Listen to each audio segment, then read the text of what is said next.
HRN listeners.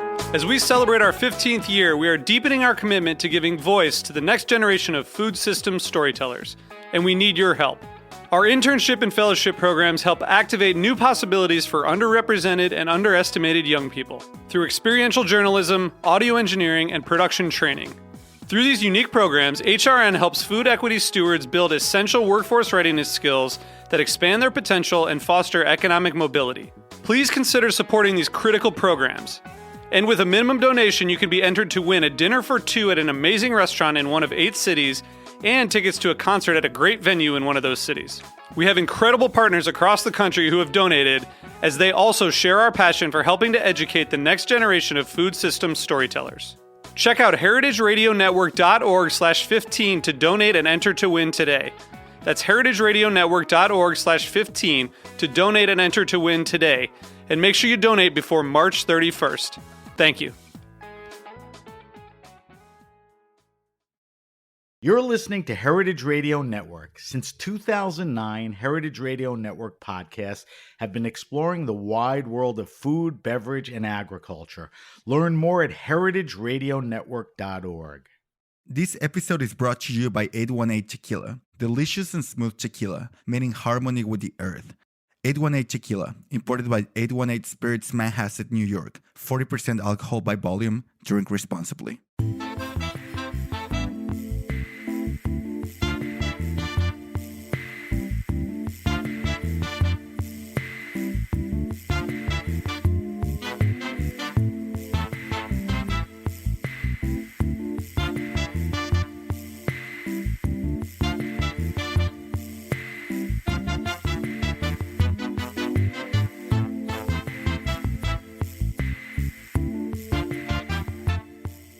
Welcome to the Grape Nation, your weekly wine journey. Our guest is Jordan Salcito. We'll talk to Jordan about Ramona and a lot more. We'll taste a little spritz for our weekly wine sip. I'm your host, Sam Ben-Ruby. Stay with us for the Grape Nation on the Heritage Radio Network. We bring wine to the people. Jordan Salcito is a seasoned wine veteran, having worked with David Chang at Momofuku and Daniel Hum at 11 Madison. She's an award-winning sommelier, entrepreneur, and most importantly, a mom, finding that life-work balance. Jordan is the founder and CEO of Drink Ramona, an early entry into the portable canned wine segment with her organic wine spritzes from Italy. Jordan lives in New York City with her husband, Robert Bohr, and her 2 sons. Welcome back to the Grape Nation, Jordan. I'm so happy to be here. Thank you so much for having me on the show today. All right, so we are talking to Jordan face-to-face, which is fun, from the Heritage Radio Network studios at Roberta's Pizza in Bushwick, Brooklyn. Jordan, a reminder, you were here on the podcast back in 2017. Wow. Is that crazy? And you were just getting Ramona started. I think you started in 16 or 17. Exactly. So it'll be fun to catch up on, a lot of fronts and everything.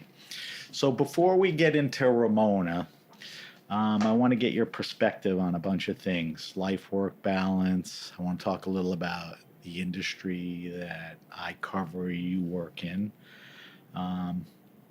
But now that you're a mother of 2, wife, daughter, entrepreneur, other things, etc., tell me how you find that proper life-work balance.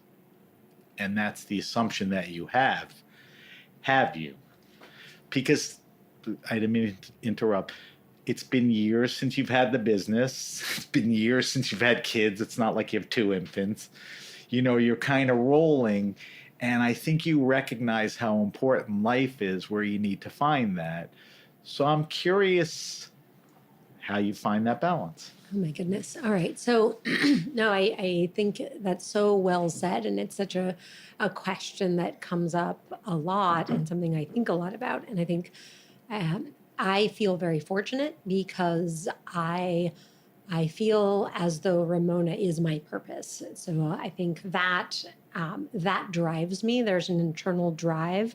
I would say Ramona is my work purpose, and being a mother is my sort of my soul purpose as well. Like it feeds my soul, and I think for me, all of these things are important, and therefore I'm not interested in giving up any piece of them. And I do think that everyone has a different path and everyone has different choices. And for me, I think a few things. One is that my husband is a very true partner in every sense of the word. So yes, we have disagreements and we talk through them, but Robert is very much a life partner in parenthood, and he's a sounding board if I want to talk through something. So there's the piece of this, which I think also Robert and I were married for 7 years before we had children. So we had a lot of time to really get to know each other and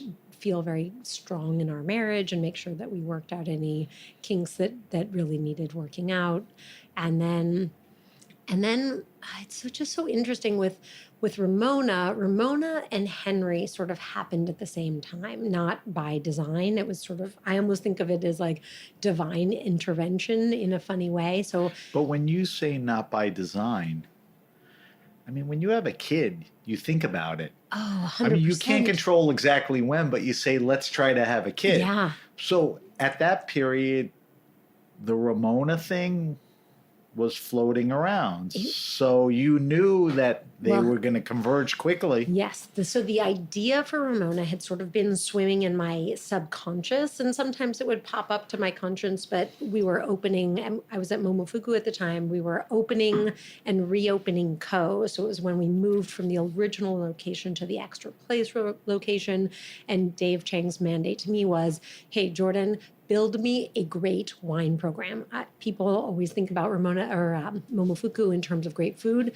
I want them to start thinking about Momofuku in terms of great wine, and this is your chance to do it. And so it was full on, and it was an amazing. So up until then, they didn't get the rap for the wine being as good as it should be? That was what Dave said when he hired me. He was like, look, I dismissed wine as important for the restaurants for a long time. Sure, it was, a thing that if somebody was interested in wine, that was fine. But I didn't believe that it was important to invest in wine the same way. And now I see that there is this subculture and there's this culture of wine, and there are collectors who will go to places that have great lists, and and people that do value great glassware, and all of these things that had been part of my training at 11 Madison Park and just my life in general. And so Dave, when I took the position back in 2013, Dave's mandate was build me a great wine program. And the first project was Mapesh. We said, hey, we have this big wine cellar. It's in Midtown. Like, we really should capture some of this market. So we redid the Mapesh wine list and all that. But really, like, the big project that I got to build from the ground up was this new Co. And so that we opened Co. And moved it fall of 2014. And the process and the sort of all of the pieces leading up to that. It's just very all-consuming opening a restaurant, especially a restaurant with... When you talk about that wine list, you look back and I'm forcing you to describe it. I mean, what was it? Was like a Francophile list? Was it Italian? No. Was it eclectic? Oh, yeah. Did natural wine start sneaking in? I mean, what's the elevator pitch on what that list was? So that list was best of the best, super editorial and curated. And for me, what's always important about a great wine program, like a list of wines is not interesting. Anyone can put together a list of wines. So it's really, what is the purpose of your list and what wines are you able to source? And, because now consumers are smart and they're savvy and they know what wines they're looking for. So I felt like it was my job as the wine director of that group and with a focus on this restaurant to put together the greatest collection of wines that I could, but also in service to the restaurant itself and with the same vision. And so I remember actually this one dish that went on to the very first iteration of the tasting menu, and it was uni with this chickpea hosan, but it was an iteration of a dish that Dave had tried when he went to Liguria. There was this ruby red shrimp with, and I think it was chickpeas and it was umami, and it was something that reminded him of this dish that eventually ended up as this uni with chickpea hosan. And that for me was such a reflection of not only Co, but also every great restaurant that I had ever been part of, where there's an idea, and usually it starts with something that already exists, something that some other great chef has already created, and then the idea and the knowledge is passed down and iterated on. And so that was the way that I wanted to think about the list at Co. So the way that we structured it, I decided it was only going to be benchmark producers, because at Co, it's a tasting menu, and it's not like, oh, I'm in the mood for fried chicken. It's like, no, Right. you order, you get what you get. You sit down, and these dishes have been refined and edited and iterated upon. And so with the wine list, the way I wanted to look at it was anything great, like what was greatness, and it could either be a classic benchmark greatness or somebody who I believed was going to be great in the future and had learned from one of these greats and was therefore sort of an iteration of this body of knowledge. And a great example of that was Anselm Solos, who, Okay. right, but it's like, well, where did Anselm Solos come from? Sure, here he is in the Côte de Blanc, but how did Anselm Solos become? So the story was as much the story and the why and the where. And so it was like, Right. turns out that Anselm Solo's father sent him south to Burgundy. So he trained with Anne-Claude Leflevre and Jean-François Coche and Dominique Lafon, and then, working with Chardonnay grown on limestone. And then he goes back to Aviz, and he is realizing that, hey, I blend my grapes or I sell them, and like, why can't we think about vintage in the same way? We're growing the same grape in very similar soil, not the same kind of limestone, but limestone nonetheless. And that was something that moment and that educational experience then produced or helped produce, or at least spurred into action, the grower champagne movement as we think of it today. And then all the people that have trained with Solos, or people who've trained with Prevost, or, it's just Right. now there. So that was the way that we built the list. It was like, okay, sure, we'll have, we'll have our Grand Marques, and we had a collection of the Grand Marques on the list as well. But what was so interesting to me was, what is greatness, and who teaches greatness and who learns from it, and how does greatness sort of iterate along the way through generations? And that was the way that I thought about that list.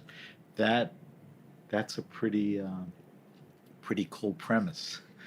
The focus is kind of like the biggest and the best. The food is well thought out, so you only get a few at bats for each type of wine or Yes. course. And Yes. I like that. It's not hard as it sounds. It's pretty hard. Let me take you back a little to the work-life thing, because you didn't have a kid when you were doing that, right? Right. No, so we were building Co and opening Co, and then I was also, this was back in my days where I really felt like it was important for me to have the credential of master sommelier. So I had gone up through the court, and I at the point where I was opening Co, had passed the blind tasting on my first try and had to pass theory. So the 3 sections: 3 sections. tasting, Mm-hmm. theory is all the info, and Yep. then service. Exactly. Okay, so where are we at? And so the funny thing about this was, I remember I was on the floor every single night for service at the restaurant at Co. And I remember Bobby Stuckey came in with Danette and with his team, and he sat at the counter, and I poured pairings, and he at the end of that meal said, I'm going to tell everyone I know that the best beverage experience in America is happening here at Co right now. And it was just such an He amazing knows. compliment. And it was so nice to hear that feedback from somebody who I have always admired and had such respect for. And then I think it was maybe 2 or 3 weeks after that is when the exam happened. And I had really just poured myself into sort of, opening the restaurant, being at the restaurant, and then studying when I wasn't at the restaurant. And so I end up passing theory with flying colors, and I'd already passed the tasting, but then I end up resetting and not passing service because of one table in the exam. And this group of judges decided that I did not pass because I didn't seem like myself to them. However, none of them have ever seen me work in a restaurant. And it was a day where I've never felt more like myself. And so I didn't know what to do with that feedback. At first, I was stunned. And then the more I thought about it, it's like, wait a minute, I've taken this exam a few times and I've come up through, all the exams you have to pass along the way. And I've always been given feedback that I can do something with. But there's nothing you can do with feedback that says, well, we as people who don't actually know you, we just didn't think you seemed like yourself at our one particular table. That's kind of a weird criticism anyway. I think so. Especially if they don't know. Yes. And I think... Was it that or was that BS? Well, I think that was the thing where it was like, since then, in the years following, that's where they dealt with the cheating scandal. Well, I wanted to... So down the line, I had a question. The question was, does certification matter anymore? No. Certainly you can get a job and get paid without it. Yeah. As far as what it did for you, the studying and being able to, learn all of that, doesn't matter anymore? No, because I brushed you off quickly, but there's been sex scandals, cheating scandals, all kinds of... So the Court of Master Sommeliers is tainted. Is that... And, we went through COVID. The world has changed. Doesn't matter anymore? And that was my take on it.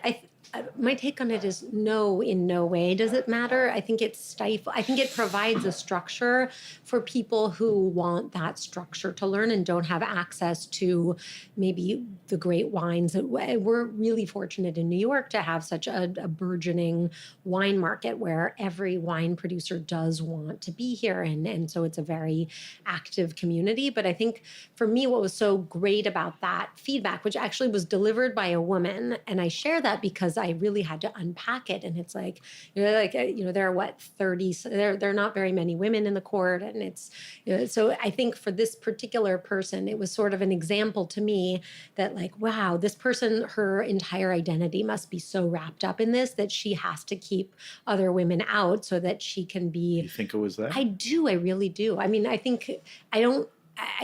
do. And so on top of everything, you have that kind of attitude by someone. Which I think was a gift because for me, then it just made me sort of look in the mirror and say, do I want to be part of this organization? Well, an unintended gift. Yeah, exactly. But it worked. It did. And then it turned out that 5 days later, I was at this wedding. It was in Italy for a wedding. And I just felt different. It was like my body was like, something's up. And it turns out I was pregnant with Henry. And so it was like the birth, it was like the death of what I thought was my dream. There was a day, a time, a moment where you knew there was this transformation.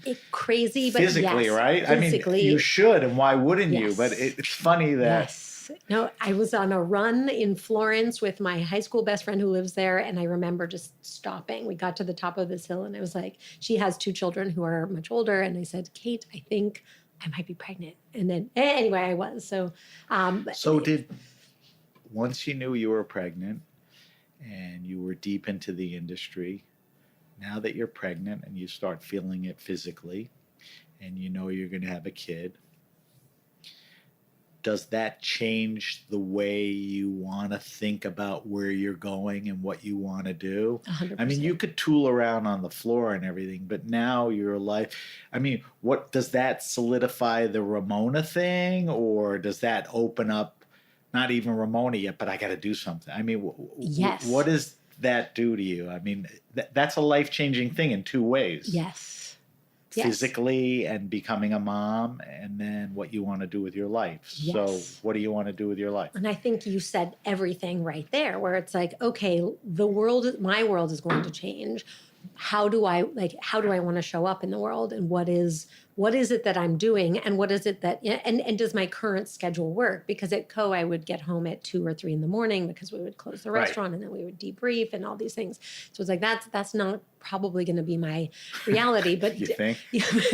and I don't want it to be like, I don't know what I'm going to want, because you don't know in those months. But I think what became really clear, and in this way, I think of pregnancy, for at least for me, it's a really creative time where it's like, there's a clock ticking, and maybe it's because I've always been like good with a deadline. It's like, okay, if there's a deadline looming, I will get the thing done. Exactly. But I say that now thinking of a deadline that I'm missing. So was the Ramona idea floating by then? It was floating, but it hadn't taken shape. It was But does the pregnancy thing say, this is what I'm doing? Yes. And I had allocated so much time and mind space to this exam, and then the exam was over. You're preoccupied with that. And it's like a boy, if you knew now what you knew then, screw that. You put more time towards Ramona. You would have sold it to Constellation for $140 million. But that's okay. We're all happy. Right? And so I think, I believe in divine timing. I mean, maybe it's a foolish thing to believe in, but I think as I get older, it's like that happened at exactly the right moment, and I sort of needed this. Yeah. Anyway, so I think Henry and Ramona are inextricably linked in this way, and so I think.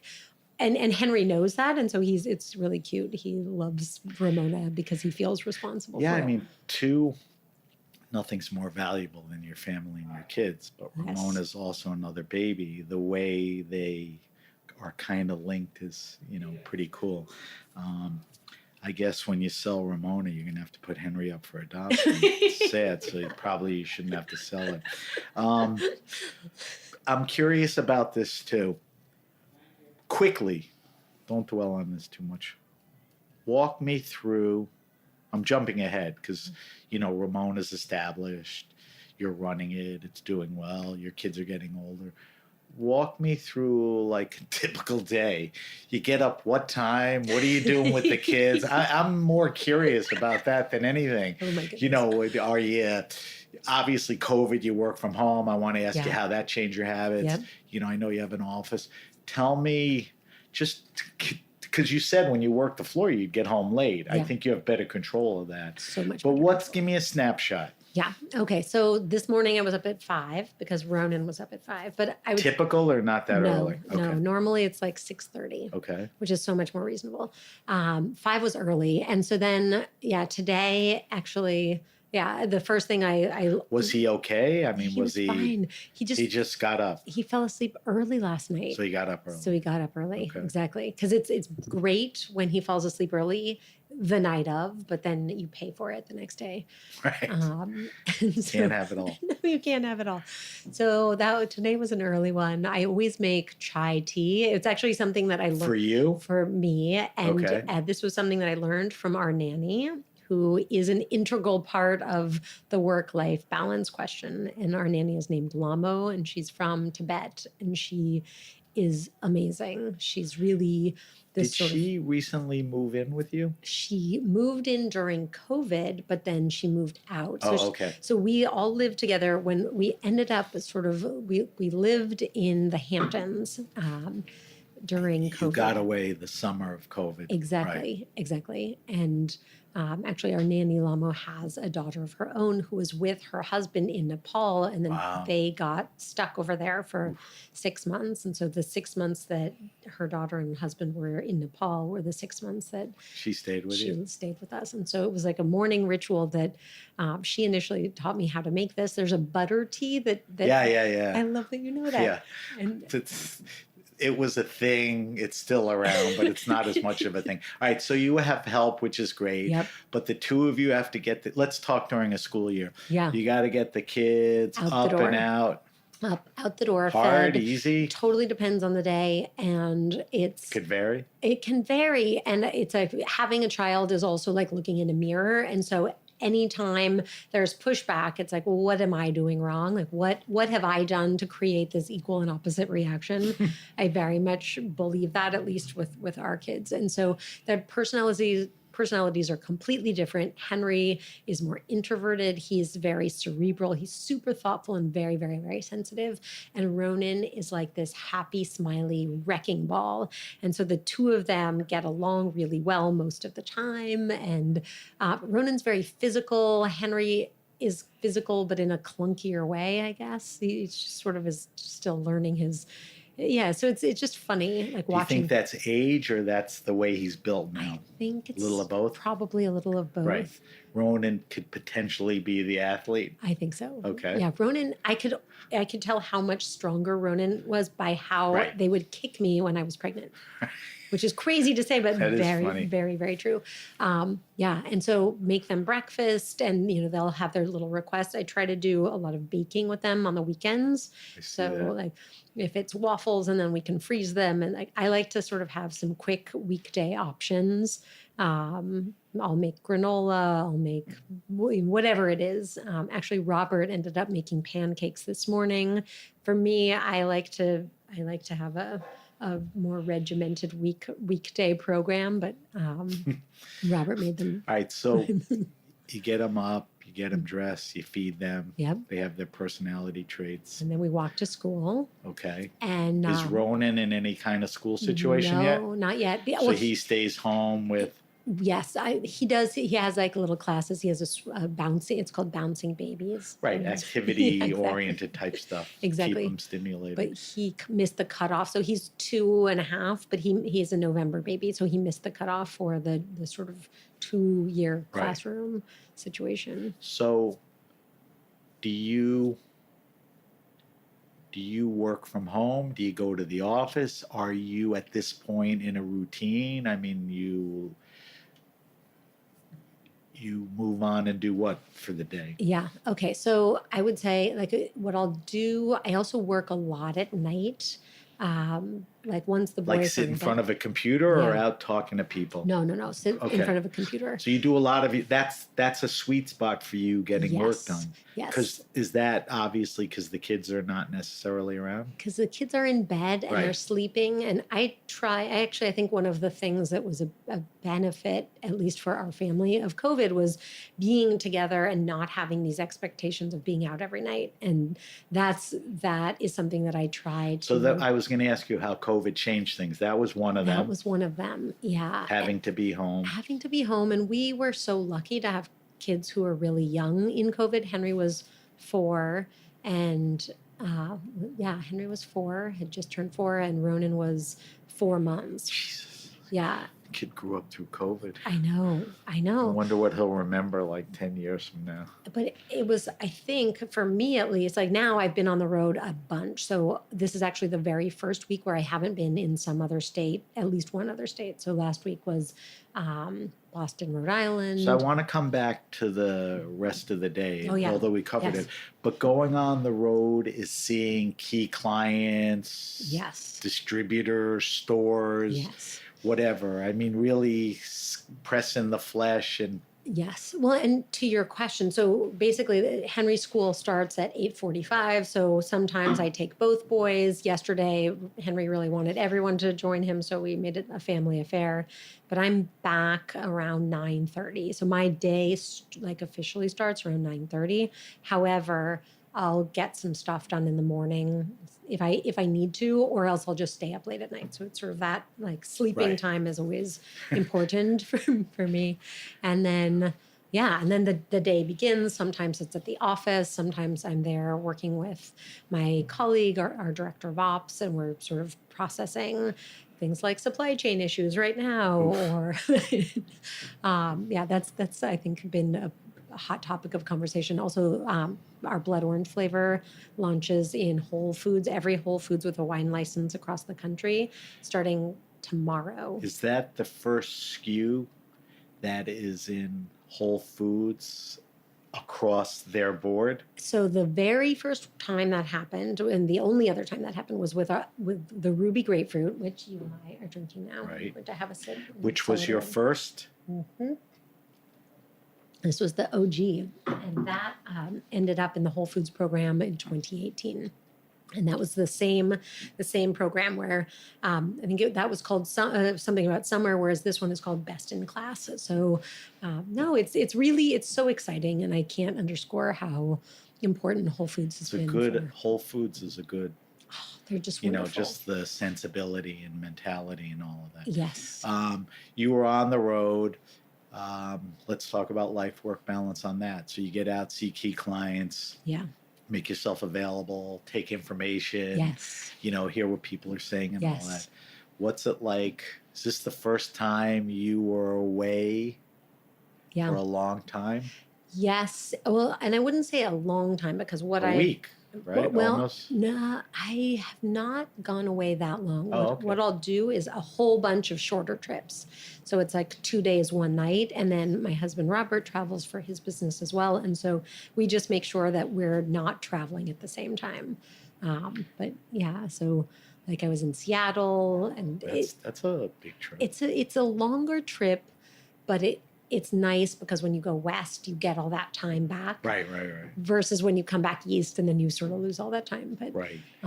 The way you do business now, was it changed because of COVID? Like, I'm not sure how you do your business would be the same if there wasn't COVID. Totally. Is that better? I mean, the best thing, you know, chefs, somms work crazy hours. The best thing that came out of COVID is I'm home spending time with my kids.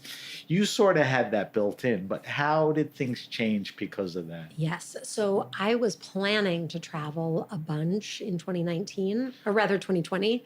And it was a gift in some ways. Not to be drawn away. To have to do that, exactly, because I had a 4-month-old and Henry and so many things going on. So it was, for us, interesting. I mean, the immediate focus then became, okay, we have to figure out direct to consumer. We have to figure out e-commerce because nobody wants to leave their home and everybody wants everything delivered. So how did that go? You have the product. Yes. Where that can work. Yes. So you refocus. Yeah. And so we had previously, the way that I've always thought about Ramona and the way in which we've seen it really work and resonate is when people discover it somewhere that means something to them. So, I mean, it's rare to be discovered on a shelf at Kroger. Like, that's not where there's an emotional connection. Whereas if it's at a restaurant that you love or an event that you love. And so events and activations, these were such an important part of Ramona's sort of journey into a customer's awareness. Right. And that all got shut off. And so everything then had to become Zoom tastings and yeah, just talking with when you recognized what you had to do, you implemented what you thought was best. How was the business? How did the business go? Yeah. Was it down, flat, up a little? Because the obvious thing is people are home. Yes. They're going to drink. Did you have that positive effect? It was just so interesting. So the thing that had happened previously, we're like, okay, it's going to be our big distributors. It's going to be our Southern Wine and Spirits in Texas and our RNDC in California. And that's what's going to matter because these are big markets with big distributors. And what actually happened, and this was another thing that COVID allowed us to do, was sit and actually really analyze the data and see, wait a minute, that's not where, no, actually Southern and RNDC let go of their sales teams and didn't talk to us for 6 months. That's kind of obvious. It was kind of obvious, yeah, especially like tiny little Ramona. We're a small independent brand. No, they're going to prioritize their Jim Beams and their Budweisers and their name brands. So where we ended up being flat, basically flat, but so much growth in markets we never had anticipated, and just like silence from what had previously been our most important markets. So you held on. We totally did. If you knew then what you knew now, you would do it. 100%. Because I want to talk about it a little later, but, you know, marketing, I think, is a prowess that Ramona has, you know, really been good at. We have to take a break soon, but before we take a break, wait, we didn't finish the routine. So kids are back home, do stuff with them. Do you guys eat dinner together? Yeah, I really try to, but I would say So you'll make the effort, won't always happen. Correct. Put the kids to sleep what time? So the kids go to sleep around 7:30. All right, and you potchka around, and then, like you said, 8, 9 o'clock, you could sit down and get. It's amazing what you could do in an hour, hour and a half, uninterrupted. Yes. You know, when you think about, well, from 9 to noon, I'll do this. Yes. It's 3, 4 hours. You get more done when you're focused. Yes. All right, so that's your routine. I want to get your take on a few things about the business. It seems to me, because I know a ton of people, that a lot of people that were in the Somm game left to do other stuff, Yeah. mostly in wine, but a lot of people, you know, went to other places.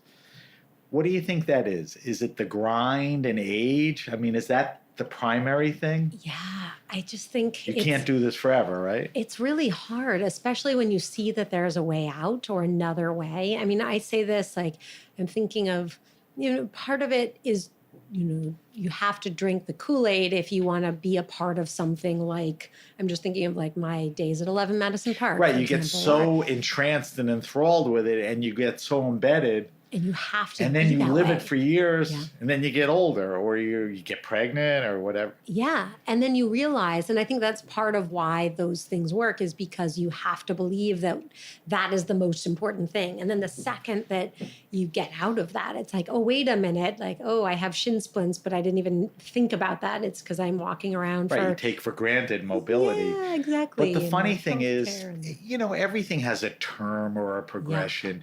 It's just that job is grueling in that sense, and you don't want to do it as a 44-year-old, mom with high school, whatever it is. So Yeah. it's the obvious stuff. I'm curious. And everyone's different. I would say like that. No, I know, but believe me, there's common threads. There was a time, and I think COVID changed it, where restaurants were palaces, chefs became celebrities, and even sommeliers became rock stars or cool. And I think social media contributed a lot. You and I could do a whole show on social media. We probably won't even scratch it. Is the business going to look like what you and I knew it to be? Are there going to be 5 somms at a restaurant?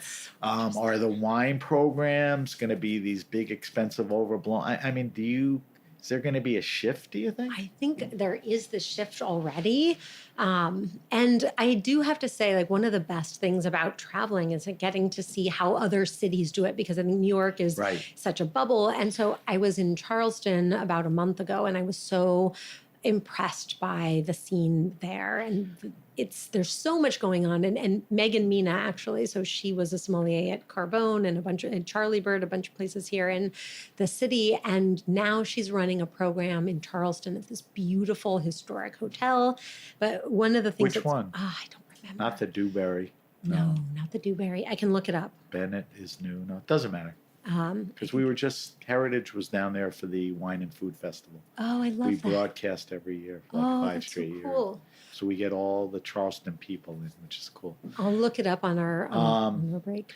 So wait, what was the question? Oh, Psalms and Do changing. we see the business being what we thought it was? It's going to be different, It's right? going to be different. I think, especially with labor, like the labor changes, it's hard to get. I think it depends on the kind of restaurant, but if you could get labor, you still going to put 5 somms on the floor, or that concept is probably gone? Quite rare. Yeah, Yeah. I don't see that having a burgeoning future.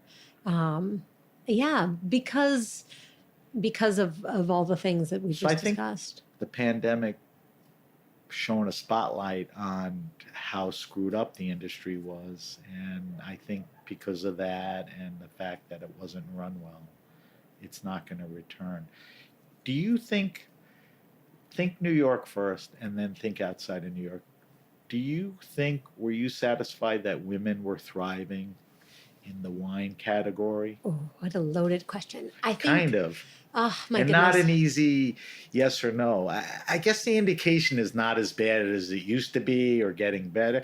There's no right answer. There's no right answer. And I think if we zoom out, it's easy to put a focus on the wine industry, but it's really every industry in a certain way, where it's Yeah. like, okay, let's zoom out and look at sort of societal shifts and patterns and what needs to be looked at and worked through and perhaps undone a little bit. But I think it always has to start with this concept of partnership, because if whether it's a partnership between an employer and employees, and I think that's part of it. I also think a really big shift is when a woman becomes a mother, and there's all the data that supports like that's where the pay goes down, and It's the most difficult thing in business yes, to be a woman and then to become a mom. yes. It's not a even game. But I think that is why I feel very fortunate to be able to be in control of my schedule in that way, where Right. and I think also, I mean, one great thing of whether it came from the restaurant industry or from my parents, but I think work ethic just matters. I think there's No coincidence with Yeah. that. Things don't happen without hard work. Mm. If a younger woman came to you and said, I love wine, and we had a tasting group in college, and I worked at a restaurant, I think I want to pursue a career. Are you neutral? You encourage it? You discourage it? I mean, after you ask all the questions. Because Yeah. in the old days, you would have probably said, oh, this is cool. Now, is it same enthusiasm? I mean, I really believe that everyone is on their own path. Right.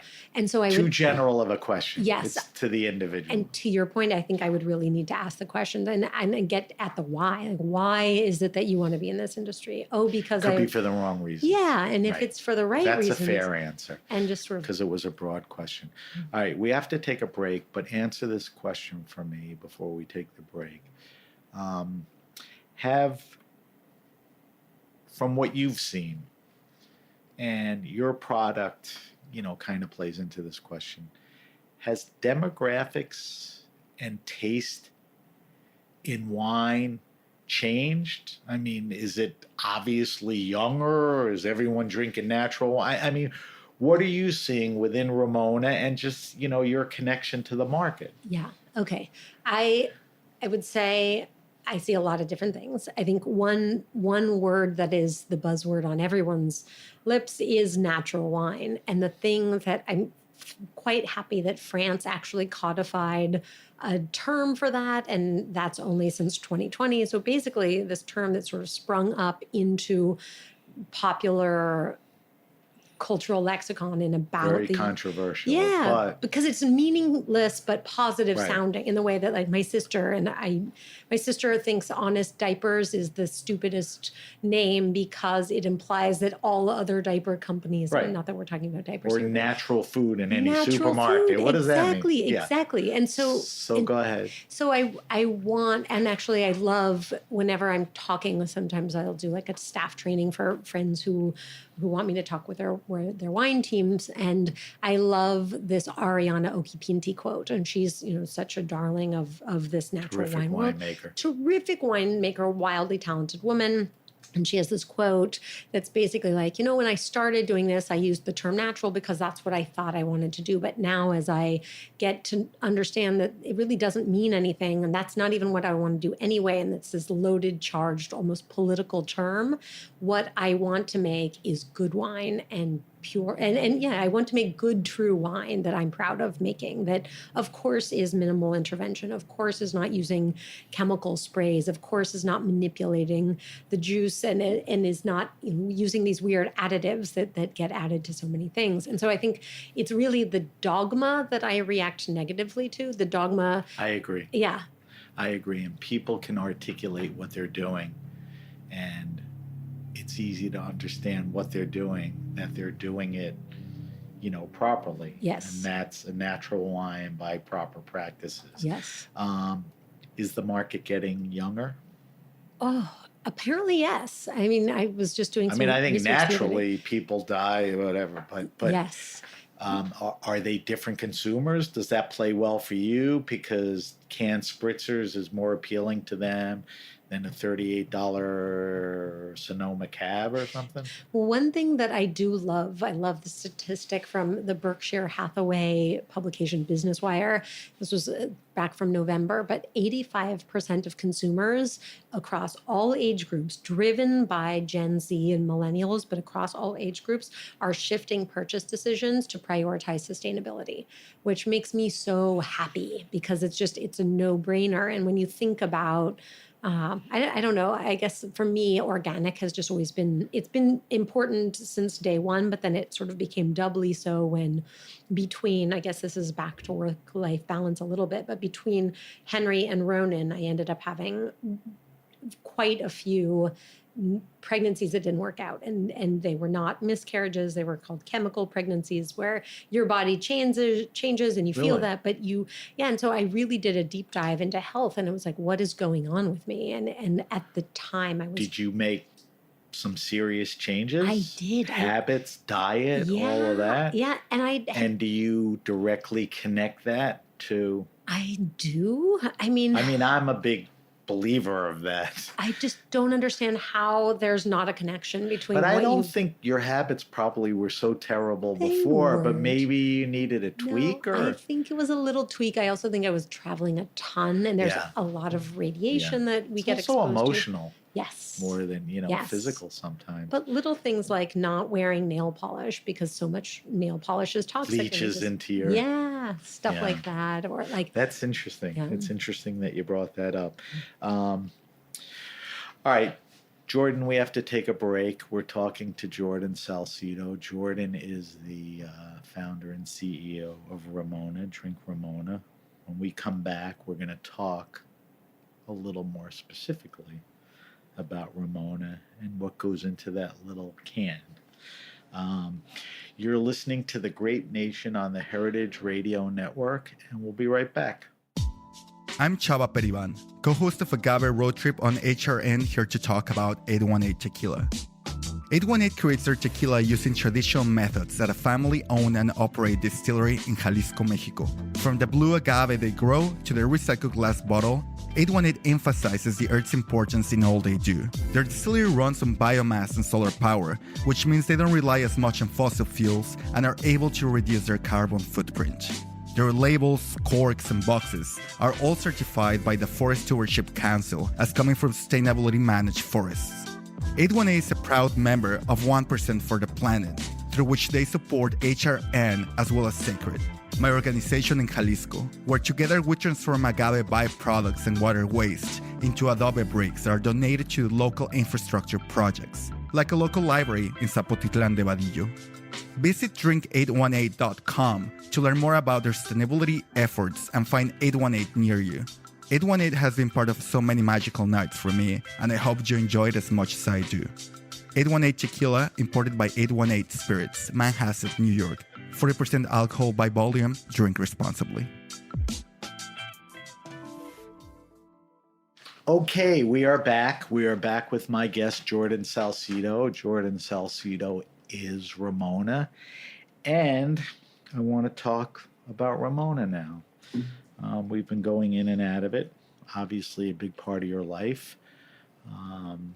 As I mentioned at the beginning of the show, you were just getting into the business. Believe it or not, that was 5 years later. And to what I see, it seems like things are going pretty well, but we'll get into that. All right, so just quickly, how did you come up with the concept? And when was this? We broached it a little, but tighten it up for me. Okay. So exactly, it was like that same exact week that it's like right after this MS exam. It was really 1 week later. I had a business trip in Italy, and I was in Italy, and it was sort of like all my mind could do was think about how I wanted to figure out whatever this was going to become. And I remember I happened to be in Amalfi this particular evening, and I was like up just with wheels turning, and then it came to me, the name should be Ramona, which which What- Ramona was my little sister, so childhood alter ego when she was little. So She would play that out in front of you? yeah, she would just do Like, something. I'm Ramona. No, she would do something absurd, like throw marbles all over the kitchen floor, like right when someone would walk in. And then we'd be like, Anne Marie, what are you doing? And she would say, it wasn't me. That was Ramona. Talk to Ramona. And so it was this. I mean, God willing, she's not bipolar or schizophrenic today. She's No, okay? she is. Okay, good. She's so funny.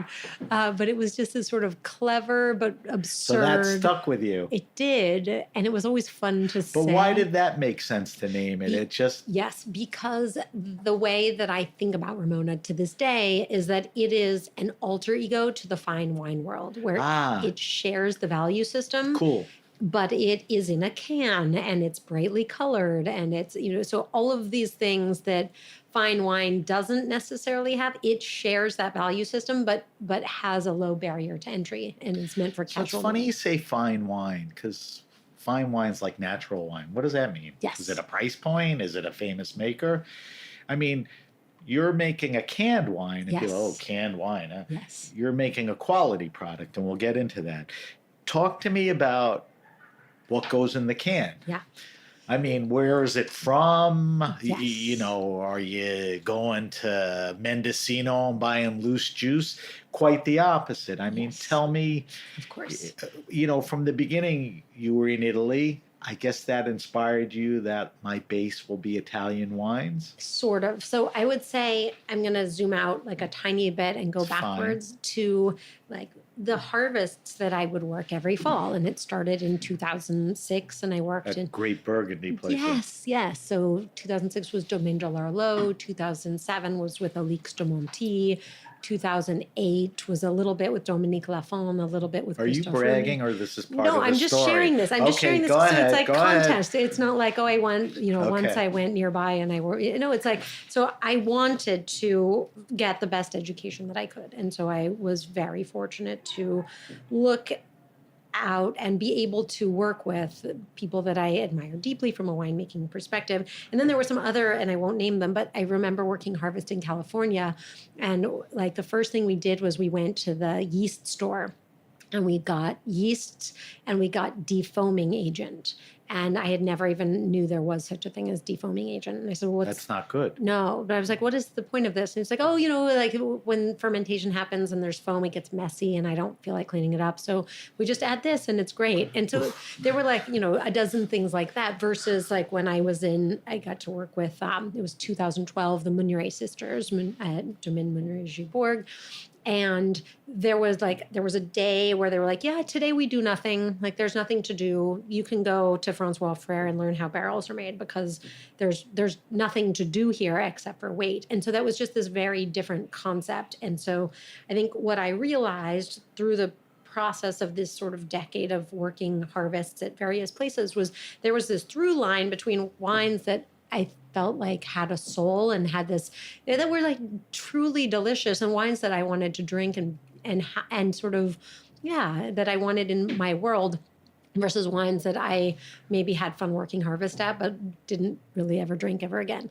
And so that is why I felt like Ramona had a place in this world is because there are so many things in cans. I mean, when we launched, there were 2 or 3 other things in cans and it was like quite risky for us to put Ramona in a can, but it was a lower carbon footprint because there's so much fuel used to ship glass, et cetera. But the reason why Ramona exists is because I felt like I could not possibly be the only person who was interested in A, something that was actually truly delicious and tasted good, but B, was not going to was not poisoning our bodies or the planet. And that's sort of the low bar that I set. I mean, obviously we have much grander aspirations for Ramona, but I just don't think anything that I drink, I don't want anything I drink or consume to poison our bodies or the planet. And I just also think there's such a no-brainer way to grow things thoughtfully, to use ingredients that are grown thoughtfully. I do believe they actually taste a lot better. And then not adding weird chemicals to them, which is why we moved production out of the US and over to Italy. So when you started, I'm guessing the landscape was different. There were less players. Yeah. maybe typically, maybe I'm wrong, the product was crappier. I mean, since then, there's been a handful of guys that, care about what you do. But I mean, you shake your head, so I want you to respond to that.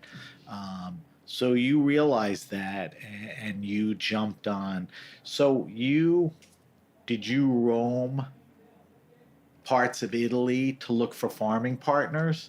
And you had demands on organics, sustainability. Yeah. I mean, it was. are you with people that you've been with for years, that provide juice for you? Yes. So that is where we are now. So we made our first batch, a test batch in 2016. We shipped over wine from Sicily, and I had worked with that particular estate on a project that I don't focus on anymore, but was called Bellis. And Bellis, I think Bellis is. I wanted to ask you because it seemed like that came to an end. So you made a wine, imported it, Bellis.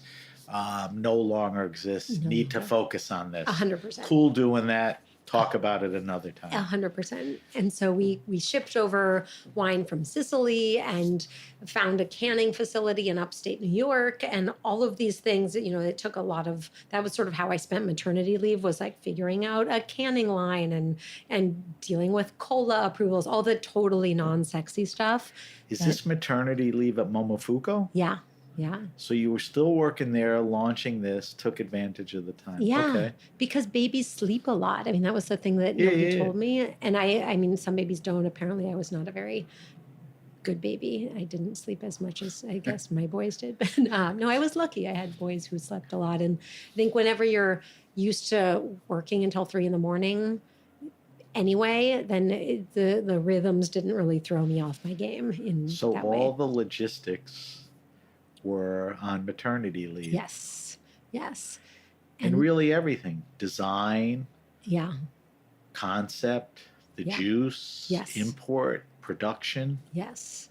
And then when we finally launched, so then it's canning day, and everything has gone into this. You have to wait months for label approval, all these Where things. was it canned? So it was canned at the Hazlitt Red Cat Cellars in Naples, New York. Okay. And I remember, so canning day. And is there blending? Like you have to get the fruit with the wine? Yeah. So. And can you explain to me, these are spritzers? Where do the bubbles come from? Sure, of course. So all of these things, and I will also say, like, we don't make it there anymore. We did our test batch there, and they were really wonderful in allowing us to do that.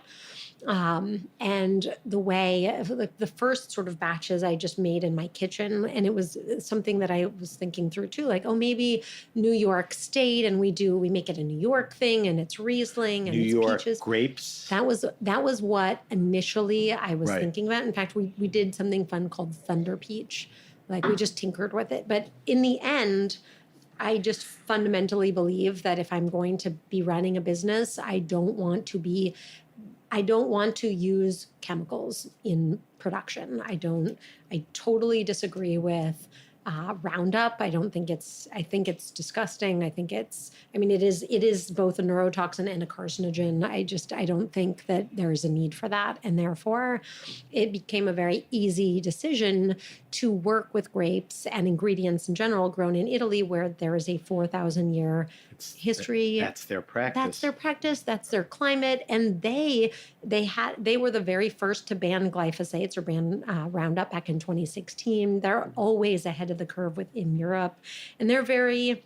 It's just not, there's no chemical lobby that's like pushing for all the things that we're sort of up against here in the US. And so organic was very important since day one. And that basically eliminated US as a possibility, because in order to get to a price point that I felt like people would be willing to pay, that would not have been possible if we used and it was also just almost impossible to find organic grapes in the US.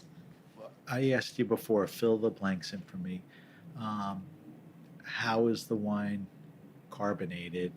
And there's really no additives? I mean, do you have to do a little sulfur to protect it? And I'm not like the anti-sulfur guy. Totally. I mean, I understand it. It occurs naturally too. Yeah.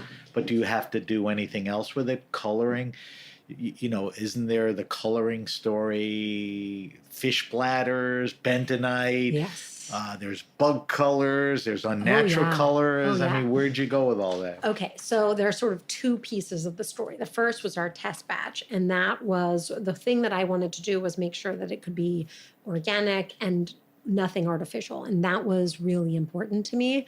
And then canning day arrives, and I'm told I have to use either potassium sorbate as a preservative, which is a carcinogen, or I can use Velcorin. And the best part of that is that I don't have to tell anyone. And I was like, what do you mean? Because you don't have to list it. Yeah. And so this is actually something that like is another. But can I put you on the spot? Yeah. Up until that point, you didn't realize that was going to happen. I'd never even heard of Velcorin. I mean, I had could no yell at idea. you and say it sounds like you didn't do your homework. No way. No way.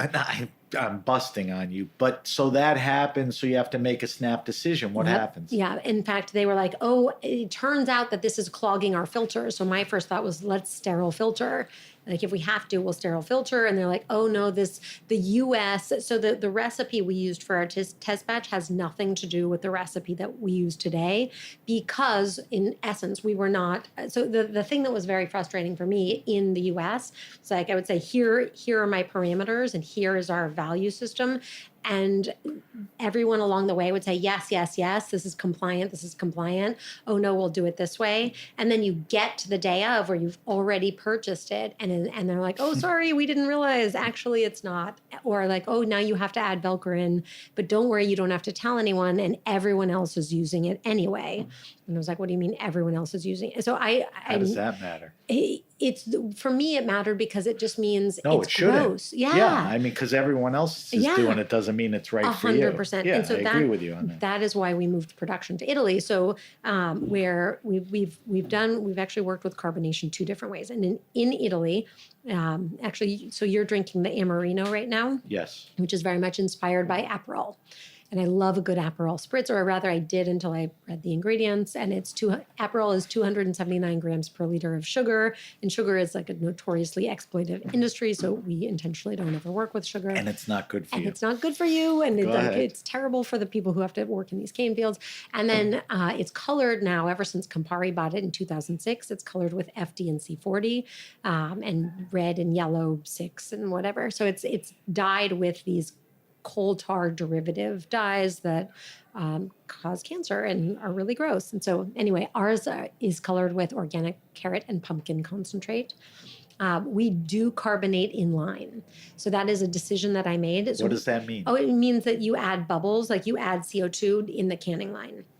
What are the options? Well, you could also do a natural. Natural? Yeah. But not at this price point and in the can. We or did it, and it didn't Was it taste good? as good. No, it was like less effervescent, and it was like the way they make Prosecco in Yes, big tanks? Was exactly it right. similar to Yes, that? a pressurized tank. Okay. And so it was sort of like, okay, so then you have your wine, and then we actually did have the way that you then ferment is you add sugar. So it's like, okay, we're adding sugar to do another carbonation, and then the carbonation. So then, quote unquote, that's like a natural way of doing carbonation, but it just, for me, that wasn't what was important. And what has always been important for me about Ramona is the ingredients that we're using and the things that we're not putting in. So rather than adding any sort of weird additive or stabilizer or neurotoxin, we just pasteurize in line in warm water. So the cans, so Ramona so it's the wine, we blend with the juice. So the blood orange is organic Sicilian blood orange juice. The lemon is organic Sicilian lemons.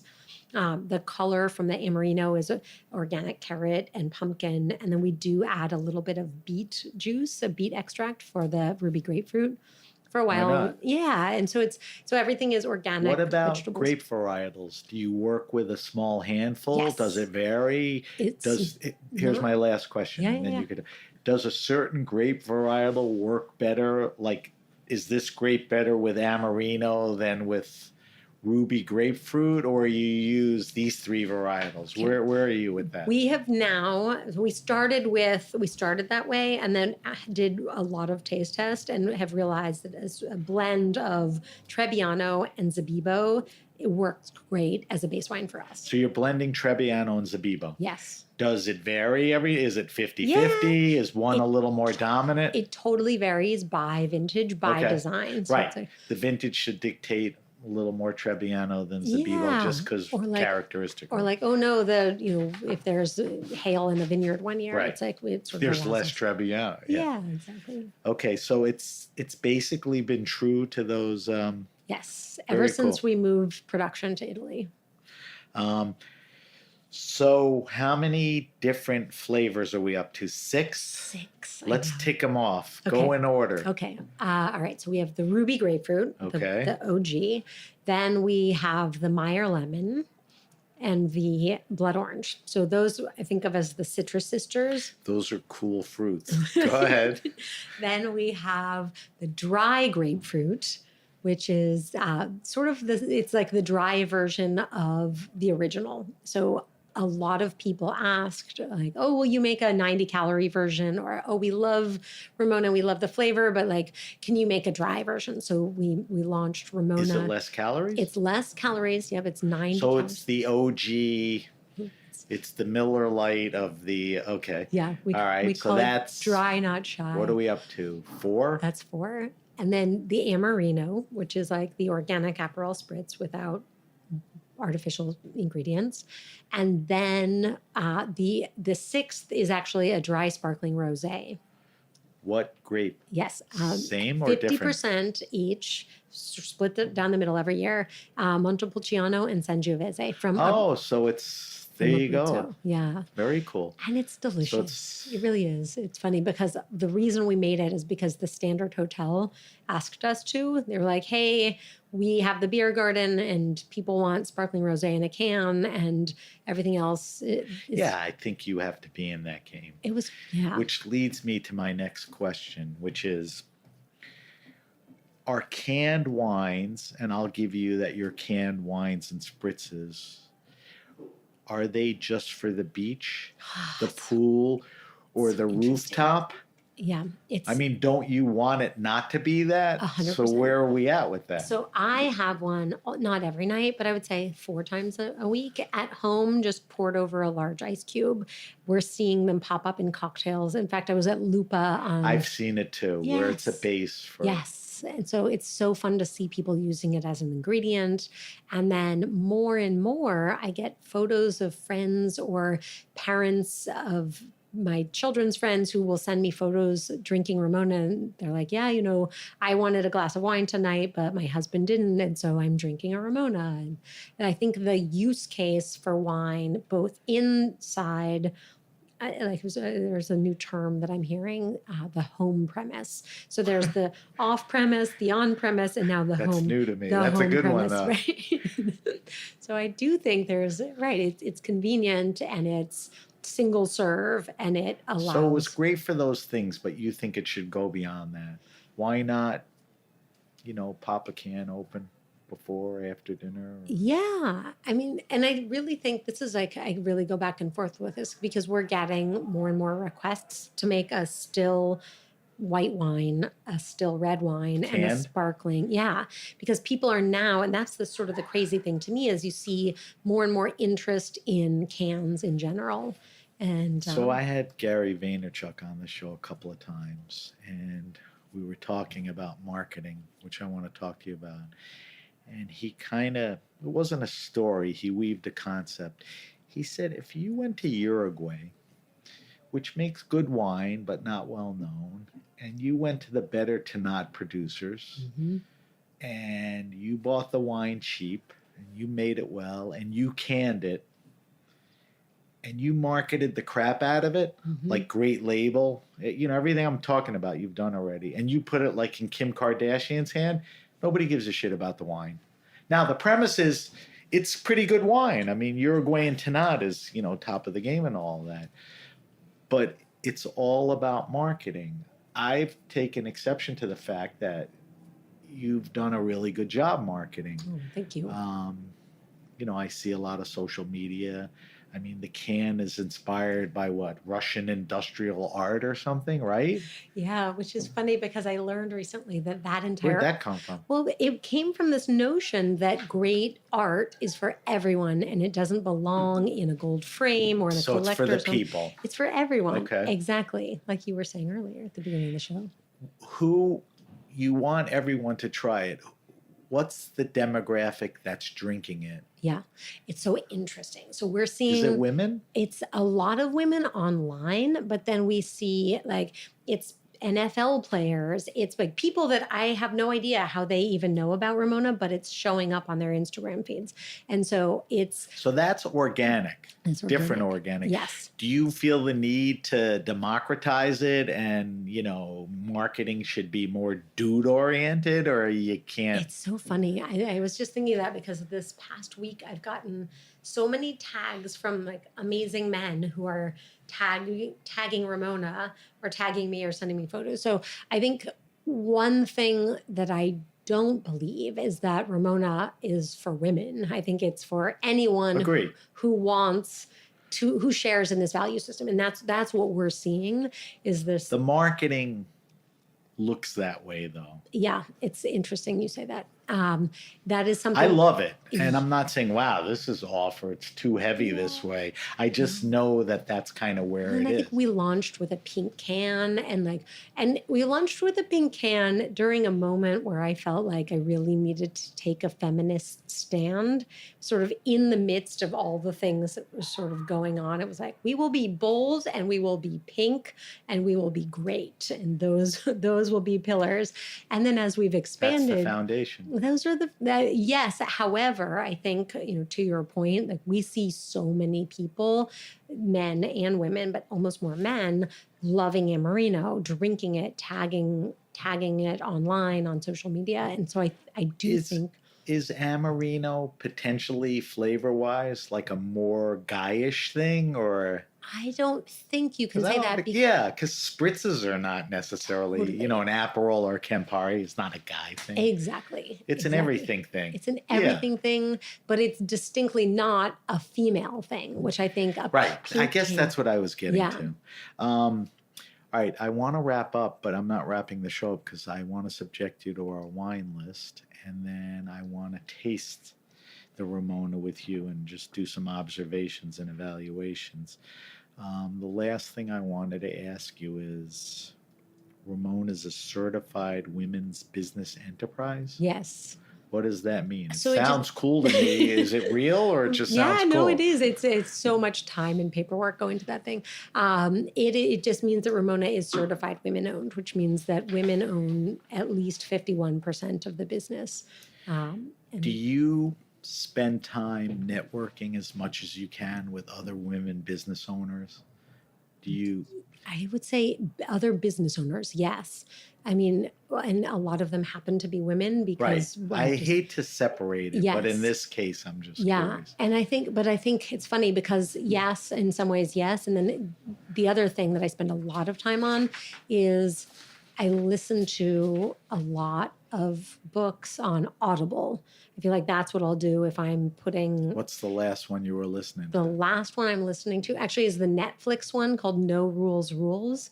But the one I continue to go back to is Jim Collins' BE 2.0 that he co-wrote with Bill Lazare, his mentor at Stanford. And then Bill passed away. That's a good one. It's such a good one. And it's all about values. And so that is the way that I think about building Ramona and continuing to grow Ramona. So you're always curious and inquisitive to see what people are doing, get new ideas and all that. Yes. That's a good And also thing. studying what works, like what has stood the test of time. So next on the list is Good to Great, which is another Jim Collins book that I've not read. I have to check those out. All right. We don't let anybody leave without doing the wine list. We subject them to it. 5 questions. Everybody who's preceded you, including yourself, has answered these questions. And I'm going to go back, compare. All right. First question. What are you drinking now? What's in the fridge?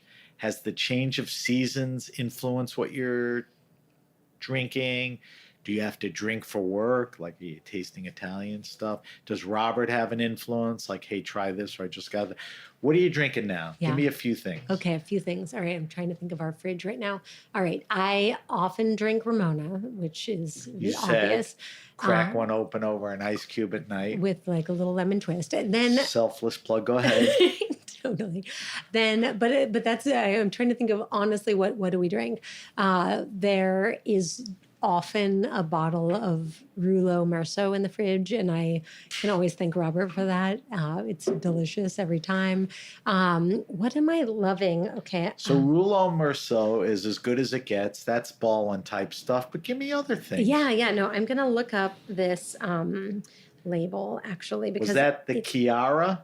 Okay, the Chiara Condello is a wine that I love. It's like it was my favorite discovery of the last 6 months, hands Now, down. where is it from? Yes, it's from Montalcino. Montalcino. Unless it's from Chianti. It's from Tuscany. And the grape what's is the grape? Is it Sangiovese? Is it a blend or straight up? Straight Sangiovese. Okay. Is it a organic or, Yes. a thoughtful producer? Thoughtful producer. All right, I'm going to remind you to... Wait, hold on. I have another one. Email me that so I Okay. have the right info. And then La Tosca. So this was it's from the Canary Islands. I had this last week. It was delicious. So La Tosca, it's one of the mentees of the Envinate group. It's not the Envenati guys. It's somebody who had been with them. Who learned from them, and then Wow, that's cool. They supported this person in That's helping cool. find the vineyard, and the wine is amazing. And then I'm going to have another one for you real fast. What's another one? Oh, this was another great one. It was a Riesling and Staffelterhof. Spell. Staff, like Frank, Elterhof from Germany or Austria? Germany. Drone Hofburger is the vineyard. 2006 was the vintage from the Mosel. It was really beautiful. All right. Those are good. That's enough. Okay. All right. No, those are all really good. They're very interesting and some are eclectic. I like that. That's, we want to turn people on to some cool wines. Second question's the goofiest. Favorite wine and food pairing. Not something obviously eat every night, every month. Yeah. And not what you think is a good wine and food pairing, but what do you like? Like, you eat that burgundy and the roast chicken and you go, ooh, what is it for you? For me, it's grower champagne and fried zucchini blossoms. Is like, if I could only stuffed. If it's stuffed, it would be like with the faintest, tiniest amount of like an excellent buffalo mozzarella. Okay. So grower champagne, because that's good with the fried, and Yes. the zucchini blossoms a little vegetable. Yes. I don't think anyone has ever given me So that good. answer. So good. I mean, it could be anything fried, but since it's dream pairing. All right, third question. The question is your favorite wine restaurant and or bar. So let me say a few things to that. Number one, by mentioning stuff and not mentioning others doesn't mean you don't like other places or left your friend out. Like you bump into somebody and go, hey, I heard the Grape Nation. How come? These are just a couple of things.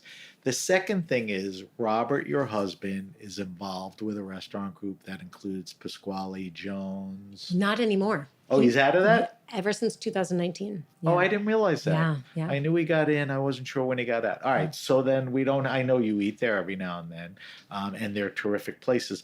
But give me some favorite wine restaurant and or bars that you love the list. Yeah. The people that are there putting it together, know their stuff. The vibe is great. What comes to mind? Give me a couple, 2, 3 things. Well, you and I were talking earlier, but for me, my first go-to is always King. So that's perfect. Annie with the wine, Claire and Jess. Yes. With the food.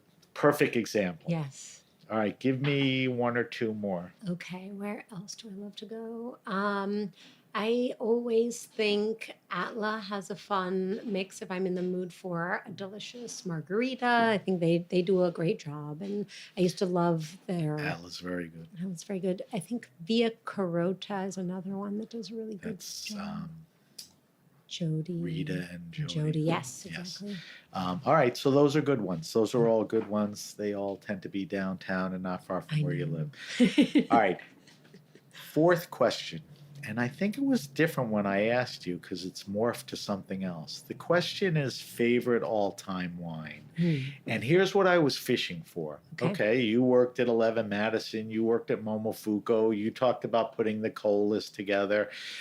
What I was fishing for was what was like the most rare, expensive wine that Jordan, drank?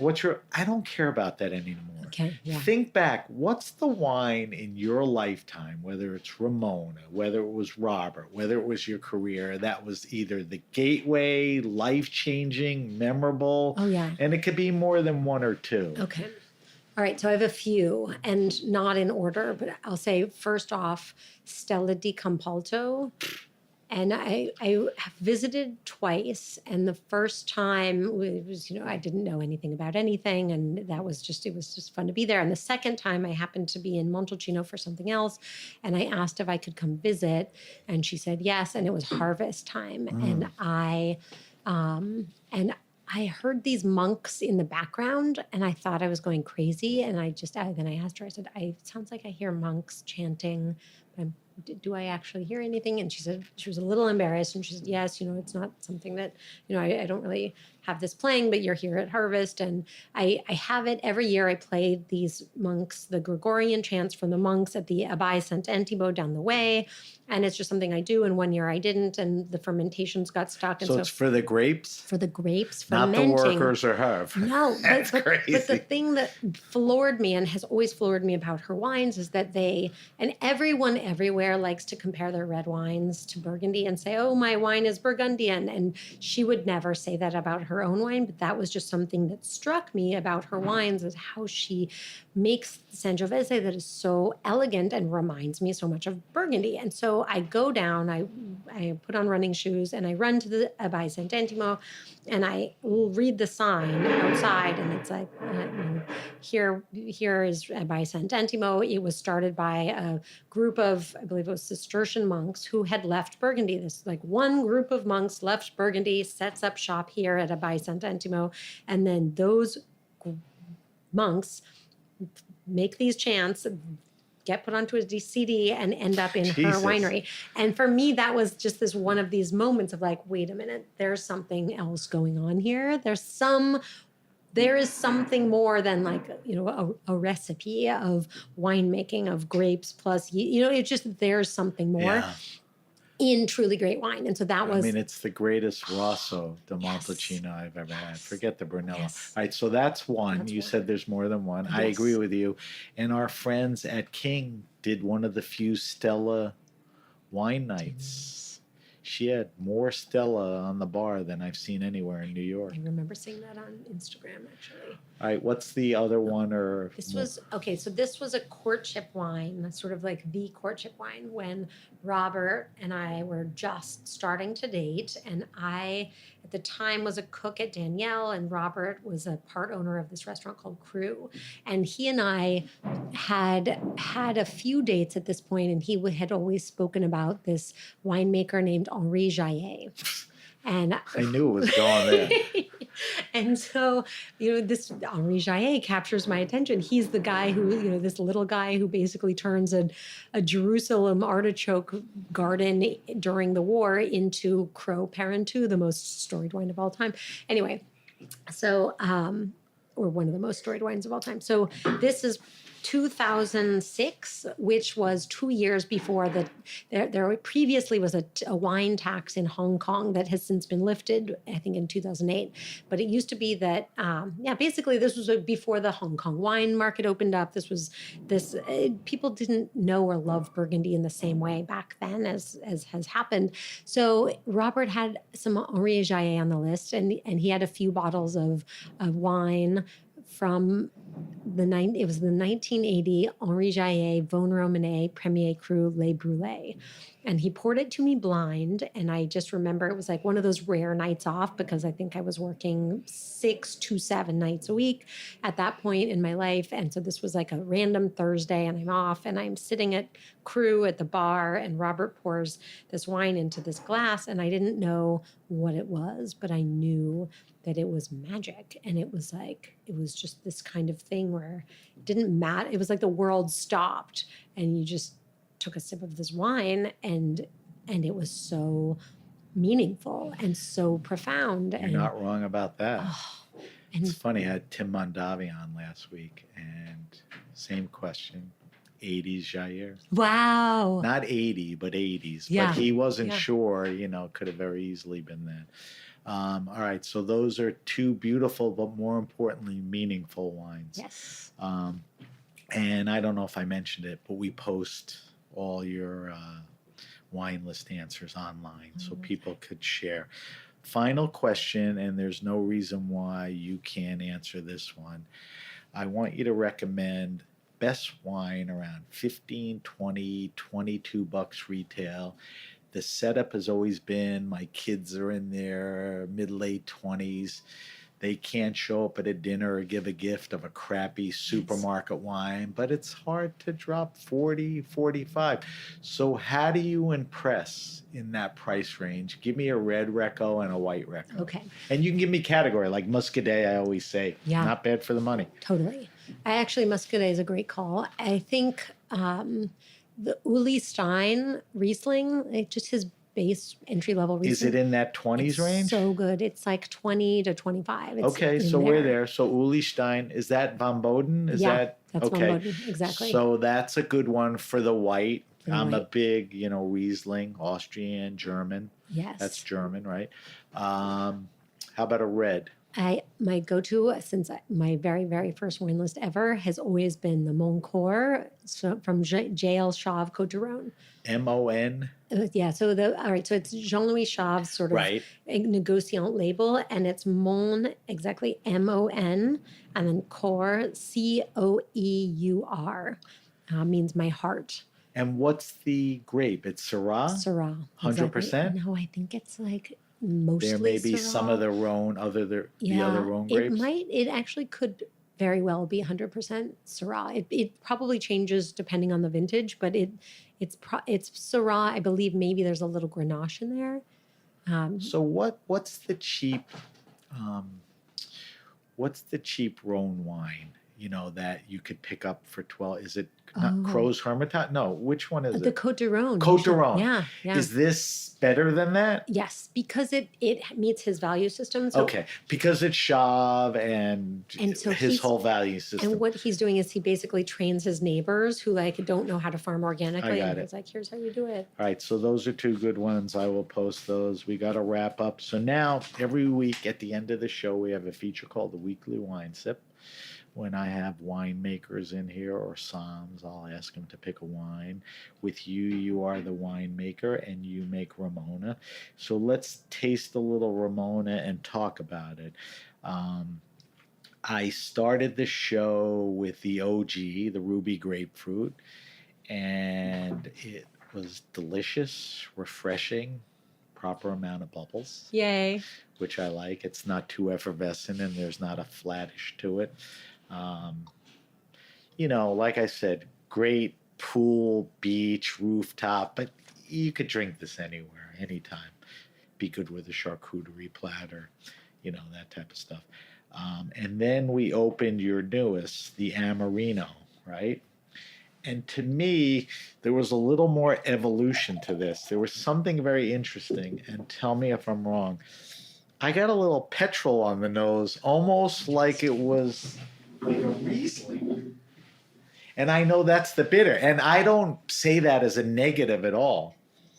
I think the bitters, am I on the wrong track with the petrol description, or Yeah. how would you? No, it's so funny. Yeah, no, I get a little hint of that too. It's To me, that's interesting. People go, oh shit, that sounds terrible. No. It's very bitter, but not too bitter.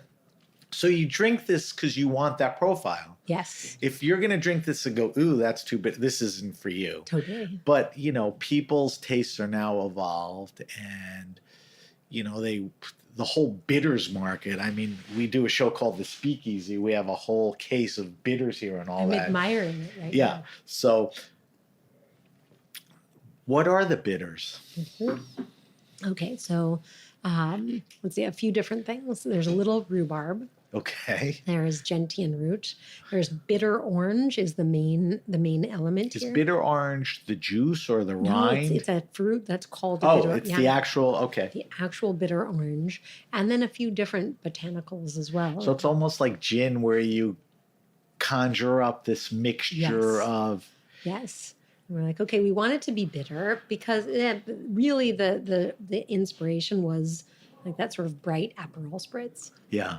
Or I should say Italian spritz, because Aperol came at the same time with these other, was it Aperol, Campari, Select, all popped up around the same time in the early 20th century and grew out of the Italian futurist art movement, which spawned the Italian futurist cocktail movement, which was all these Italian artists and then bartenders who were tired of being tethered to the past. And they were like, no, we want new things. We don't want our identity wrapped up in the Renaissance or all these things that have come before us. Like Very we cool. are creating the future. Very cool.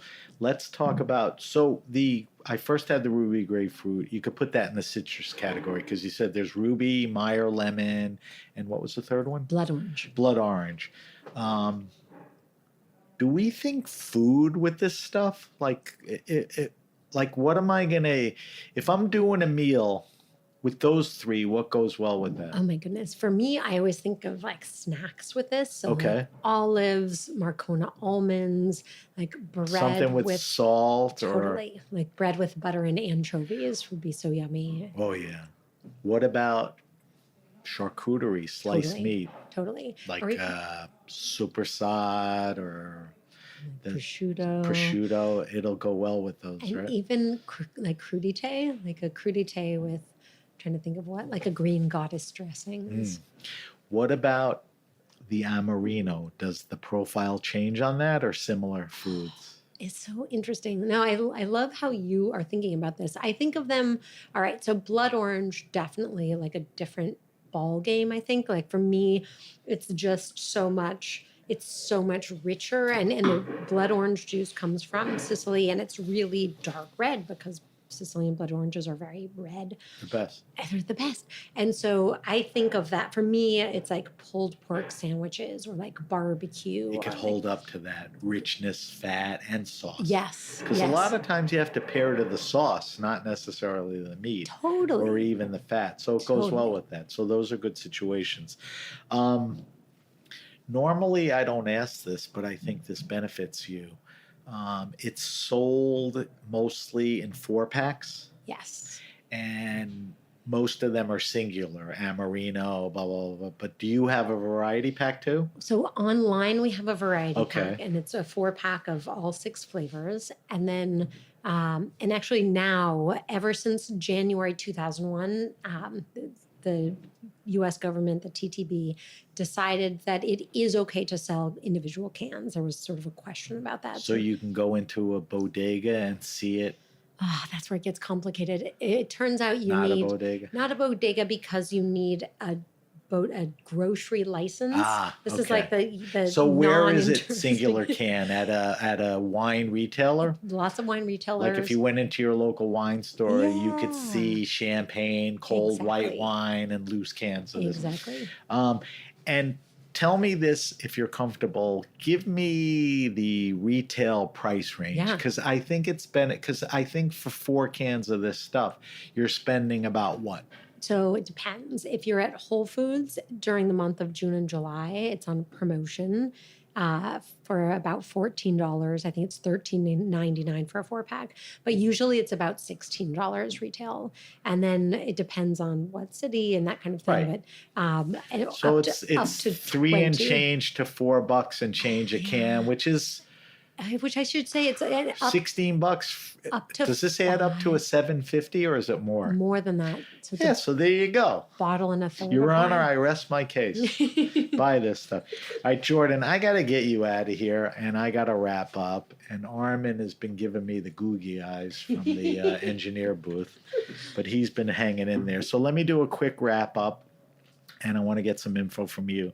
So if you have a question, suggestion, wine happening, or event, hit me up at sam@thegrapenation.com. That's sam@thegrapenation.com. Subscribe to the Grape Nation podcast on Apple Podcasts, Stitcher, Spotify, or wherever you get your pods. The reason I tell you to subscribe is the podcast will be delivered to you automatically. You don't have to seek it out. And what would be better than subscribing to the podcast, getting up in the morning, and there's Jordan lying there right next to you in bed, ready to talk about her life and her spritzes, right? So is that a compelling reason to subscribe? There's no reason not to subscribe. All right. Follow us on Facebook at The Grape Nation. On Instagram, we're at SBenRuby. On Twitter, we're at BenRuby. I know that can be confusing, but you could link to us on both of those with the hashtag #TheGrapeNation. As I mentioned earlier, we'll post Jordan's wine list, and I'll give you a little more information on our weekly wine sip, the flavors, and all that stuff on our social media sites between now and next week. Jordan, if we want to find you and Ramona on social media, let's talk first product and then let's talk personal. Where do we go? Of course. Thank you so much. So product is at Drink Ramona, Ramona, and I am at Jordan Salcito. Okay. And on the at Drink Ramona, like you said, you can order stuff online. You go can. DTC, plus you can Yes. get info. Yes. It's a fairly rich site, with how a lot of things we discussed are on the Should site. we do a special Grape Nation code? And it's like, give a spritz and you can have 15% off. Let's try it. What's the code? Is this legal? Yeah, I think so. So tell me what to do. You're better at this than me. It just means when you go to the website, drinkramona.com, And you say, and you type in at checkout, it'll ask you, you put in, a blood orange or a Amarino or and you type in what? and The then- Grape Nation? Yeah, no, type in give a spritz. I'm giving you a code that Give I a just spritz. Yeah, give a Okay. spritz, And you will get what? 15% off. Okay. So, my peeps, if you want to try Ramona or you need more, go to the site, type in Give a spritz. Give a Spritz, All one word, no space. 15% off. Good deal. Thanks to Sam. All right. So I want to thank our guest, Jordan Salcito, from tearing herself away from a very busy life, as we discussed. As always, I want to thank our engineer, Armin, for hanging in there. He should be home by the end of dinner tonight. And everyone at the Heritage Radio Network, I'm Sam BenRuby, and you've been listening to The Grape Nation. The Grape Nation is powered by Simplecast. Thanks for listening to Heritage Radio Network, food radio supported by you. Keep in touch at heritageradionetwork.org/subscribe.